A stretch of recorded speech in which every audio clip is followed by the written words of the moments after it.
Hey viewers, welcome back to our channel. Today, we're delving into a captivating term that is considered a dessert. A luxurious dessert known for its rich, creamy custard base topped with a layer of caramelized sugar. Well, how do we say its name correctly? We may pronounce it as Crème Brûlée. Crème Brûlée.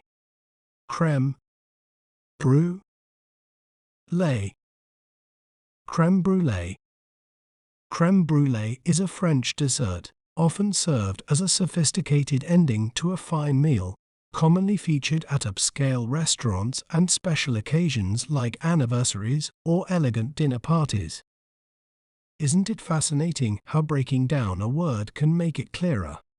If you enjoyed learning about crème brûlée, be sure to subscribe to our channel for more educational content. Thanks for watching. Remember, knowledge is power. See you next time.